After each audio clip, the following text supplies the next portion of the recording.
듣고 싶을 만큼 외로울 때 외로움을 극복하는 방법. 안녕하세요. 행복한 그로써입니다. 오늘 영상을 시작하기 전에 여러분께 조용히 여쭈어보고 싶습니다. 혹시 지금 이 순간 마음 한구석이 텅 비어 있는 것 같은 느낌이 드시나요? 사람들과 함께 있어도 SNS에 수많은 친구가 있어도 왜인지 모르게 혼자인 것 같은 기분이 드시나요? 오늘은 정말 중요한 이야기를 나누려고 합니다. 바로 외로움. 그 중에서도 죽고 싶을 만큼 깊은 외로움에 대한 이야기입니다. 이 영상을 끝까지 보시면 여러분은 외로움의 진짜 정체를 알게 되고 그것을 극복할 수 있는 구체적인 방법을 얻게 되실 겁니다. 혹시 지금 힘드신 분이 계시다면 이 영상이 작은 등불이 되길 바랍니다. 시작하겠습니다. 일부 외로움의 진실, 당신이 몰랐던 외로움의 정체. 외로움은 단순한 감정이 아닙니다. 많은 분들이 외로움을 혼자 있는 느낌 정도로 생각합니다. 하지만 진실은 다릅니다. 외로움은 단순히 물리적으로 혼자 있는 상태가 아닙니다. 심리학에서 정의하는 외로움은 정서적 단절, 즉 마음이 고립된 상태를 의미합니다. 이게 무슨 뜻일까요? 여러분 상상해보세요. 친구들과 모임에 나갔습니다. 모두가 웃고 떠들고 있습니다. 여러분도 같이 웃습니다. 하지만 집에 돌아오는 순간 갑자기 가슴이 텅 비는 느낌이 듭니다. 나만 빼고 다들 행복해 보였어. 내 이야기는 아무도 관심 없었던 것 같아. 이런 생각이 드는 거죠. 이것이 바로 진짜 외로움입니다. 사람들 속에서도 느끼는 고립감, 연결되어 있지만 연결되지 않은 느낌, 이해받고 싶지만 이해받지 못하는 절망감. 통계를 보면 충격적입니다. 2023년 한국건강증진개발원의 조사에 따르면 한국 성인의 40% 이상이 심각한 외로움을 경험하고 있다고 합니다. 특히 2030세대의 경우 그 비율이 더 높습니다. 여러분만 외로운 게 아닙니다. 우리 모두가 외로움과 싸우고 있습니다. 외로움이 보내는 위험 신호들. 외로움이 깊어지면 우리 몸과 마음은 여러 신호를 보냅니다. 이 신호들을 놓치지 마세요. 첫 번째 신호, 수면과 식욕의 변화. 밤에 잠이 오지 않습니다. 혹은 하루 종일 자도 피곤합니다. 식욕이 사라지거나 반대로 폭식을 하게 됩니다. 이것은 우리 뇌가 스트레스 상태에 있다는 증거입니다. 두 번째 신호, 의욕의 상실. 아침에 눈을 떠도 일어나고 싶지 않습니다. 좋아하던 취미도 만나던 사람들도 모든 게 귀찮습니다. 삶의 의미가 느껴지지 않습니다. 세 번째 신호, 부정적 사고의 반복. 나는 쓸모없는 사람이야. 아무도 나를 필요로 하지 않아. 내가 사라져도 아무도 모를 거야. 이런 생각들이 머릿속을 맴돕니다. 네 번째 신호, 사회적 회피. 누가 연락해도 귀찮습니다. 만나자는 제안을 거절합니다. 사람들과 있으면 오히려 더 외로워집니다. 그래서 더 고립됩니다. 만약 이런 증상들이 2주 이상 지속된다면 이미 외로움이 심리적 위험 단계에 이른 것입니다. 이때 가장 중요한 것은 자신을 부정하지 않는 것입니다. 외로움을 느끼는 것은 약함이 아닙니다. 그것은 인간이라면 누구나 느낄 수 있는 자연스러운 감정입니다. 오히려 외로움을 느낀다는 것은 여러분이 여전히 연결을 원하고 사랑받고 싶고 이해받고 싶다는 증거입니다. 외로움의 세 가지 단절. 심리학자들은 외로움을 세 가지 단절로 설명합니다. 첫 번째, 타인과의 단절. 내 마음을 이해해줄 사람이 없다고 느낄 때입니다. 친구가 많아도 가족이 있어도 진짜 나를 아는 사람이 없다고 느끼는 것이죠. 표면적인 관계는 많지만 깊은 관계가 없을 때 우리는 이 단절을 경험합니다. 두 번째, 자신과의 단절. 가장 위험한 단절입니다. 나 자신을 미워하고 가치 없다고 느끼고 존재 의미를 찾지 못할 때입니다. 나는 왜 이럴까? 나는 왜 이렇게 부족할까? 이런 자책이 반복됩니다. 세 번째, 삶과의 단절. 삶의 의미를 잃고 방향을 잃었을 때입니다. 나는 왜 살아야 하지? 무엇을 위해 하루를 버티지? 이런 근본적인 질문 앞에서 답을 찾지 못할 때 우리는 삶과 단절됩니다. 많은 사람들이 외로움의 해결책을 관계 회복에서만 찾습니다. 물론 관계도 중요합니다. 하지만 진짜 회복은 어디서 시작될까요? 바로 자신과의 연결입니다. 자기 자신과의 관계를 먼저 회복해야 세상과 다시 연결될 수 있습니다. 이것이 오늘 제가 가장 강조하고 싶은 핵심입니다. 2부, 외로움에서 벗어나는 구체적인 방법. 첫 번째 단계, 존재 회복하기. 죽고 싶을 만큼 외롭다는 느낌. 그것은 사실 내가 존재할 이유를 모르겠다는 절망에서 옵니다. 하지만 여기서 역설이 있습니다. 죽고 싶다는 생각은 사실 살고 싶다는 신호입니다. 이상하게 들리시나요? 생각해보세요. 만약 정말 아무것도 느끼지 못한다면 외로움조차 느끼지 못할 겁니다. 외로움은 누군가가 나를 봐주길, 이해해주길, 사랑해주길 바라는 마음에서 비롯됩니다. 그것은 여전히 희망이 있다는 증거입니다. 그렇다면 첫 번째 단계는 무엇일까요? 나는 존재한다를 다시 확인하는 것입니다. 지금 이 순간 제 목소리를 듣고 계신가요? 그렇다면 여러분은 존재합니다. 오늘 아침 눈을 뜨셨나요? 밥을 드셨나요? 숨을 쉬고 계신가요? 그 모든 것이 여러분이 존재한다라는 증거입니다. 철학자 데카르트는 말했습니다. 나는 생각한다, 고로 존재한다. 여러분이 지금 외로움을 느끼고 이것을 극복하고 싶다고 생각하는 것 자체가 여러분의 존재 증명입니다. 두 번째 단계 자기 돌봄 시작하기. 자기 돌봄, 영어로 셀프케어, 셀프케어라고 합니다. 많은 사람들이 이것을 오해합니다. 자기 돌봄이 여행 가는 것, 맛있는 음식 먹는 것, 쇼핑하는 것이라고 생각하죠. 물론 그것들도 좋습니다. 하지만 진짜 자기 돌봄은 더 근본적인 것입니다. 그것은 내 마음이 지금 어떤 상태인지 있는 그대로 바라보는 것입니다. 3가지 질문을 드리겠습니다. 종이와 펜을 준비하시고 천천히 답을 적어보세요. 질문 뭘 지금 나는 어떤 감정을 느끼는가? 슬픔인가요? 분노인가요? 무기력함인가요? 두려움인가요? 정확한 이름을 붙여보세요. 감정에 이름을 붙이는 순간 우리 뇌는 그것을 통제할 수 있게 됩니다. 이것을 심리학에서는 정서 라벨링, 이모셔널 레이블링이라고 부릅니다. 질문 2. 무엇이 나를 이렇게 힘들게 하는가? 구체적으로 생각해보세요. 특정 사건인가요? 특정 사람인가요? 아니면 막연한 불안인가요? 원인을 알면 해결책도 보입니다. 질문 3. 내가 진짜 원하는 것은 무엇인가? 이 질문이 가장 어렵습니다. 하지만 가장 중요합니다. 사랑받고 싶은가요? 인정받고 싶은가요? 이해받고 싶은가요? 휴식하고 싶은가요? 변화하고 싶은가요? 이 3가지 질문에 답하는 과정 자체가 치유의 시작입니다. 감정을 글로 옮기는 순간 마음이 조금씩 정리됩니다. 실제로 연구 결과에 따르면 자신의 감정을 글로 쓰는 사람들은 우울증과 불안이 현저히 감소했다고 합니다. 3번째 단계 감정과 친해지기. 우리는 보통 부정적인 감정을 적으로 생각합니다. 외로움, 슬픔, 분노를 빨리 없애야 할 것으로 여기죠. 하지만 감정은 적이 아닙니다. 감정은 우리에게 무언가를 알려주는 메신저입니다. 외로움은 연결이 필요해라고 말하는 신호이고 슬픔은 무언가를 잃었어, 슬퍼할 시간이 필요해라고 말하는 신호입니다. 그렇다면 감정과 어떻게 친해질 수 있을까요? 방법 1. 자기 대화 연습하기. 스스로에게 말을 걸어보세요. 마치 친한 친구에게 하듯이요. 나는 왜 이렇게 외로울까? 자책이 아니라 그래, 지금 외로운구나. 그럴만하지. 요즘 많이 힘들었으니까. 수용. 나는 왜 이렇게 약할까? 비난이 아니라 지금은 힘들지만 이것도 지나갈 거야. 나는 이겨낼 수 있어. 격려. 이것을 심리학에서는 자기 동정 self compassion이라고 부릅니다. 자신을 비난하는 대신 연민을 가지는 것이죠. 방법 2. 감정 일기 쓰기. 매일 밤 자기 전 5분만 투자하세요. 오늘 느꼈던 감정들을 있는 그대로 적어보세요. 형식은 중요하지 않습니다. 중요한 것은 정직함입니다. 오늘 아침 눈뜨기가 너무 힘들었다. 회사 가기 싫었다. 점심시간에 혼자 밥 먹으면서 또 외로웠다. 저녁에 친구가 연락했는데 귀찮았다. 나는 왜 이럴까? 이렇게 적으면서 여러분은 패턴을 발견하게 됩니다. 아, 나는 아침에 특히 힘들구나. 혼자 밥 먹을 때 외로움이 심해지는구나. 사람들과의 연락조차 부담스러워하는구나. 패턴을 알면 대응할 수 있습니다. 4번째 단계 일상 속 실천 루틴. 이제 구체적인 실천 방법들을 알려드리겠습니다. 하나하나가 과학적 근거가 있는 방법들입니다. 루틴 1. 하루 10분 고요의 시간. 스마트폰을 끄세요. TV도 끄세요. 모든 소음을 차단하세요. 그리고 조용히 앉아서 10분간 숨만 느껴보세요. 처음에는 불안할 겁니다. 온갖 생각들이 머릿속을 휘젓고 지나갑니다. 괜찮습니다. 그냥 지켜보세요. 판단하지 말고 억누르지 말고 그냥 관찰하세요. 이것을 명상이라고 부릅니다. 명상은 종교가 아닙니다. 그것은 뇌를 훈련시키는 과학적 방법입니다.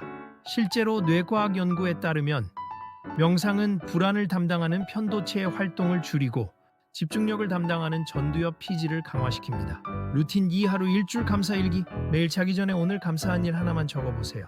아주 작은 것도 좋습니다. 오늘 햇살이 따뜻했다. 점심 도시락이 맛있었다. 버스 기사님이 웃으며 인사했다. 감사일기는 외로움을 줄이는 가장 빠른 심리 회복 기술입니다. 왜일까요? 감사는 우리의 관점을 바꿉니다.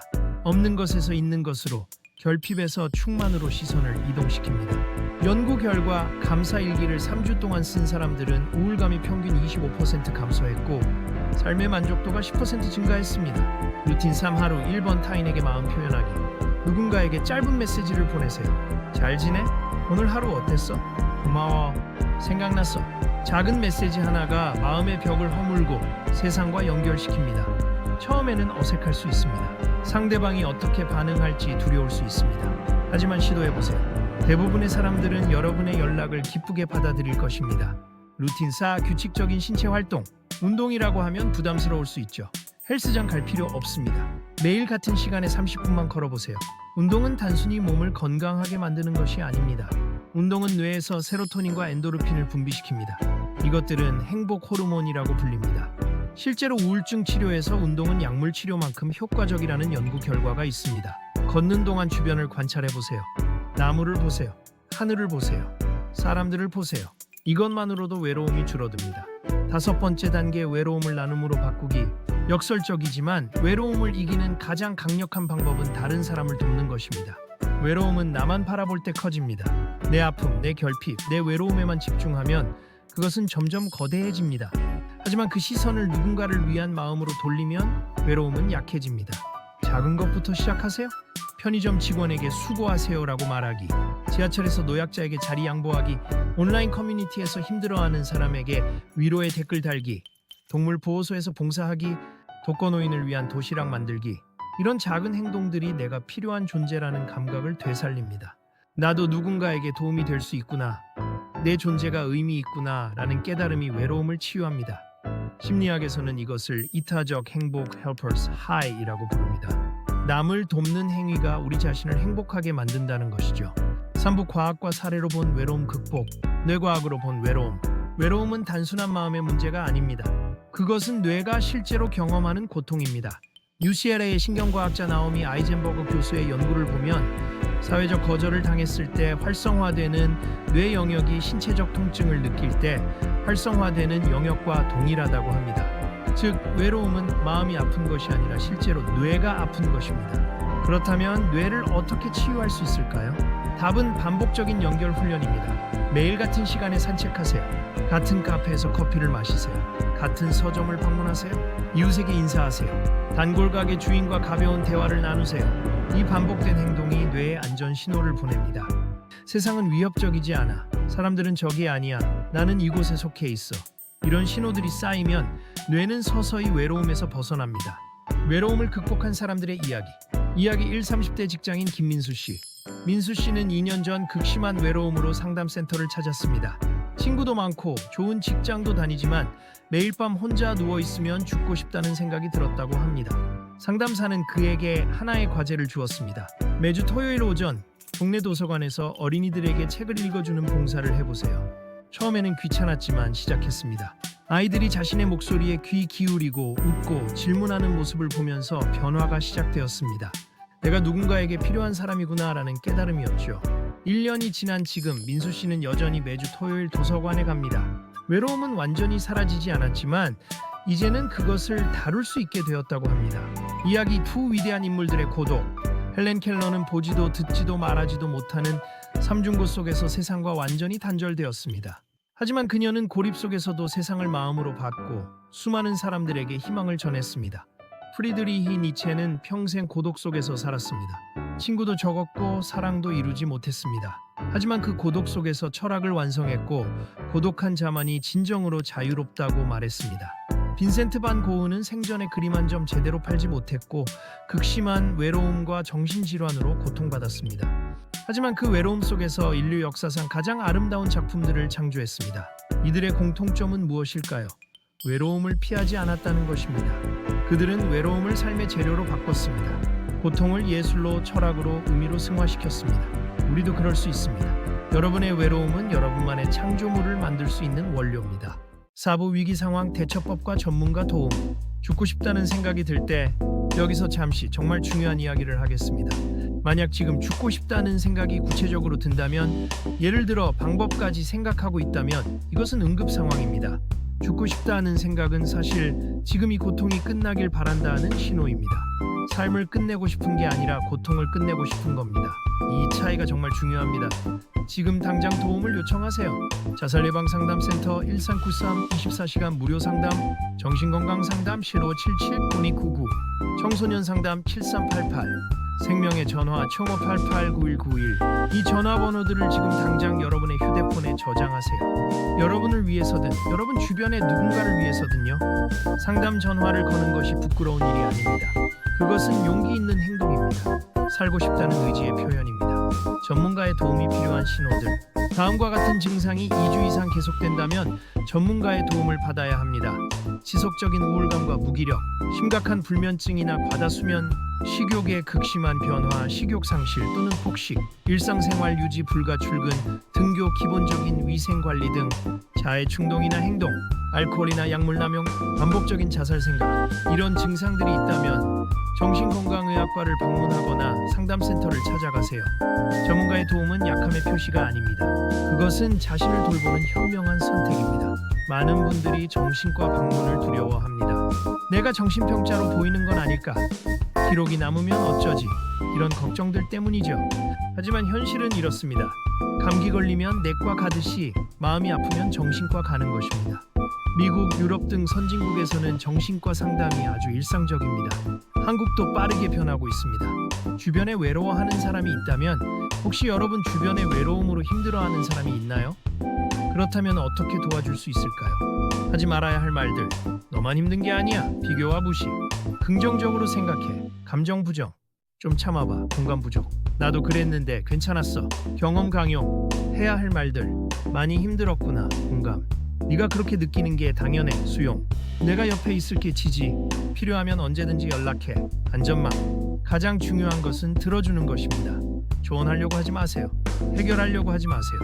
그냥 들어주세요. 판단하지 말고 온전히 그 사람의 아픔에 함께 있어주세요. 때로는 말이 필요 없습니다. 같이 조용히 앉아있는 것만으로도, 같이 걷는 것만으로도 큰 위로가 됩니다. 오부 외로움을 넘어 나답게 살아가기. 외로움이 주는 선물. 이상하게 들릴 수 있지만 외로움은 선물일 수 있습니다. 외로움은 우리를 멈추게 합니다. 바쁘게 달리던 일상에서 멈춰서게 만듭니다. 그리고 그 멈춤 속에서 우리는 근본적인 질문들과 마주합니다. 나는 누구인가? 무엇을 원하는가? 어떤 삶을 살아야 하는가? 이 질문들이 성장의 시작입니다. 외로움이 없었다면 우리는 이런 질문을 하지 않았을 겁니다. 그냥 관성대로 남들 하는 대로 살았을 겁니다. 심리학자 칼 융은 말했습니다. 고독은 자기 자신과 만나는 길이다. 외로움 속에서 우리는 진짜 자신을 발견합니다. 겉으로 보여주던 가면을 벗고 숨겨왔던 욕망을 마주하고 두려워했던 약함을 받아들입니다. 이 과정이 아프지만 이것이 바로 성장입니다. 외로움에서 고독으로. 외로움 loneliness과 고독 solitude는 다릅니다. 외로움은 원하지 않는 혼자임입니다. 고립되고 단절되고 버려진 느낌이죠. 하지만 고독은 선택한 혼자임입니다. 스스로와 만나는 시간, 내면을 탐구하는 시간, 창조하는 시간입니다. 외로움에서 고독으로 가는 길. 그것이 바로 외로움을 극복하는 궁극적인 방법입니다. 어떻게 갈 수 있을까요? 첫째, 혼자 있는 시간을 두려워하지 마세요. 처음에는 불안할 겁니다. 하지만 점점 익숙해집니다. 혼자 영화 보기, 혼자 카페 가기, 혼자 여행하기. 이런 경험들이 여러분을 강하게 만듭니다. 둘째, 창조적인 활동을 하세요. 글쓰기, 그림 그리기, 음악 만들기, 요리하기, 정원 가꾸기. 무엇이든 좋습니다. 무언가를 만드는 행위가 외로움을 의미로 바꿉니다. 셋째, 자신만의 철학을 만드세요. 나는 어떻게 살 것인가? 무엇이 나에게 중요한가? 어떤 사람이 되고 싶은가? 이런 질문들에 대한 자신만의 답을 찾아가세요. 행복한 삶으로 돌아가기 위한 5단계 로드맵. 지금까지 많은 이야기를 했습니다. 이제 이것들을 체계적으로 정리해 드리겠습니다. 외로움에서 벗어나 행복한 삶으로 돌아가는 5단계 로드맵입니다. 1단계 인정하기.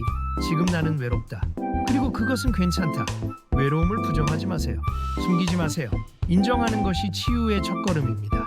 외로움은 부끄러운 것이 아닙니다. 그것은 인간적인 것입니다. 2단계 표현하기. 감정을 밖으로 꺼내세요. 일기로 쓰세요. 신뢰할 수 있는 사람에게 말하세요. 상담센터에 전화하세요. 표현하지 않은 감정은 썩습니다. 3단계 돌보기. 기본적인 자기 돌봄을 시작하세요. 충분히 자세요. 건강하게 드세요. 규칙적으로 움직이세요. 루틴을 만드세요. 몸이 안정되면 마음도 안정됩니다. 4단계 연결하기. 작은 연결부터 시작하세요. 가족에게 전화하세요. 오랜 친구에게 메시지 보내세요. 이웃에게 인사하세요. 온라인 커뮤니티에 참여하세요. 봉사활동을 하세요. 5단계 의미 찾기. 매일 아침 이렇게 자문하세요. 오늘 나는 무엇을 위해 살아갈까? 작은 이유라도 좋습니다. 강아지 밥 주기, 꽃에 물 주기, 새로운 레시피 시도하기. 하루하루의 이유를 찾으세요. 이 5단계를 반복하세요. 선형적이지 않을 겁니다. 때로는 뒤로 가는 것 같을 겁니다. 괜찮습니다. 인생은 직선이 아니라 나선입니다. 같은 곳을 맴도는 것 같지만 조금씩 위로 올라가고 있습니다. 장기적 관점, 외로움과 함께 살아가기. 솔직히 말씀드리겠습니다. 외로움은 완전히 사라지지 않을 수 있습니다. 인간인 이상 우리는 때때로 외로움을 느낄 겁니다. 중요한 것은 외로움을 없애는 것이 아니라 외로움과 함께 살아가는 법을 배우는 것입니다. 마치 날씨처럼요. 어떤 날은 화창하고 어떤 날은 흐립니다. 흐린 날이 나쁜 게 아닙니다. 그냥 다른 날일 뿐입니다. 외로운 날에는 자신에게 더 친절하세요. 오늘은 외로운 날이구나. 괜찮아. 이것도 지나갈 거야. 이렇게 받아들이세요. 장기적으로는 이런 것들이 도움이 됩니다. 지속적인 관계 유지, 한 명이라도 좋습니다. 정기적으로 연락하고 만나는 사람을 만드세요. 매주 통화하기, 매달 만나기. 이런 작은 약속들이 관계를 지탱합니다. 취미와 열정 찾기, 나를 몰입하게 만드는 것을 찾으세요. 몰입하는 순간 외로움은 사라집니다.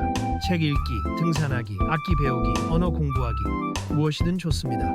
지역 공동체 참여, 동네 도서관, 문화센터, 종교단체, 자원봉사 모임, 정기적으로 같은 사람들을 만나는 장소를 만드세요. 소속감이 외로움을 줄입니다. 자기 개발과 성장, 계속 성장하세요. 새로운 것을 배우세요. 목표를 세우세요. 성장하는 사람은 외로울 시간이 없습니다. 미래를 향해 나아가는 사람은 과거의 외로움에 갇히지 않습니다. 6부 당신에게 전하는 마지막 메시지. 외로움은 초대장입니다. 여러분 긴 영상을 끝까지 봐주셔서 감사합니다. 마지막으로 가장 중요한 메시지를 전하고 싶습니다. 외로움은 끝이 아닙니다. 외로움은 새로운 시작입니다. 외로움은 여러분에게 말하고 있습니다. 지금까지의 삶으로는 충분하지 않아. 변화가 필요해. 더 깊은 연결이 필요해. 더 진정한 내가 필요해. 외로움은 초대장입니다. 더 나은 삶으로의 초대장. 진짜 자신과 만나는 여행으로의 초대장. 의미 있는 관계를 만드는 모험으로의 초대장. 이 초대를 받아들이세요. 당신은 혼자가 아닙니다. 지금 이 순간에도 수많은 사람들이 외로움과 싸우고 있습니다. 여러분만 외로운 게 아닙니다. 그리고 무엇보다 저도 여러분과 함께 있습니다. 이 영상을 보는 수많은 사람들도 함께 있습니다. 우리는 보이지 않지만 연결되어 있습니다. 댓글로 여러분의 이야기를 나눠주세요. 여러분의 외로움, 여러분의 고민, 여러분의 극복 경험, 그 이야기들이 누군가에게 위로가 될 것입니다. 우리 함께 외로움을 이겨냅시다. 혼자가 아니라 함께요. 오늘부터 시작하세요. 이론은 충분합니다. 이제 행동할 시간입니다. 영상을 끄고 나서 가장 먼저 할 일. 1. 종이와 펜을 꺼내서 지금 느끼는 감정 3가지를 적어보세요. 2. 오늘 감사한 일 1가지를 적어보세요. 3. 연락하고 싶은 사람 1명에게 메시지를 보내세요. 이 3가지만 해도 충분합니다. 거창할 필요 없습니다. 작게 시작하세요. 당신은 소중합니다. 마지막으로 이것만은 꼭 기억해 주세요. 당신은 소중합니다. 당신은 가치 있습니다. 당신은 이 세상에 존재할 이유가 있습니다. 지금은 못 느끼실 수도 있습니다. 지금은 모든 게 무의미하게 느껴질 수도 있습니다. 괜찮습니다. 지금 못 느끼는 것과 진실이 아닌 것은 다릅니다. 진실은 이겁니다. 당신은 이 세상에 꼭 필요한 존재입니다. 당신이 웃으면 세상이 더 밝아집니다. 당신이 누군가에게 친절하면 세상이 더 따뜻해집니다. 당신이 존재하는 것만으로도 누군가에게 의미가 됩니다. 힘들 때는 이 영상으로 돌아오세요. 몇 번이고 다시 보세요. 당신이 혼자가 아니라는 것을 기억하세요. 함께 약속해요. 저와 함께 약속해 주실 수 있나요? 나는 포기하지 않겠습니다. 나는 하루하루 작은 발걸음을 떼겠습니다. 나는 나 자신에게 친절하겠습니다. 나는 도움이 필요할 때 도움을 구하겠습니다. 나는 외로움을 극복하고 행복을 찾겠습니다. 이 약속을 지켜주세요. 당신 자신을 위해서요. 오늘 영상이 여러분께 조금이라도 도움이 되었기를 바랍니다. 외로움은 끝이 아닙니다. 새로운 시작입니다. 지금 느끼는 이 감정이 바로 여러분의 변화를 준비하는 신호입니다. 두려워하지 마세요. 당신은 이미 충분히 강합니다. 이 영상을 끝까지 본 것만으로도 당신은 변화를 원하고 있고 노력하고 있고 희망을 품고 있습니다. 이 채널은 항상 여러분의 행복을 응원합니다. 구독과 좋아요는 저에게 큰 힘이 됩니다. 알림 설정까지 해주시면 다음 영상도 놓치지 않으실 수 있습니다. 댓글로 여러분의 이야기를 들려주세요. 하나하나 읽고 답변 드리겠습니다. 다음 영상에서도 여러분의 마음과 삶에 진짜 도움이 되는 이야기로 찾아뵙겠습니다. 오늘도 제 채널을 찾아주셔서 진심으로 감사드립니다. 여러분 힘내세요. 당신은 혼자가 아닙니다. 행복한 그로서였습니다. 다음에 또 만나요.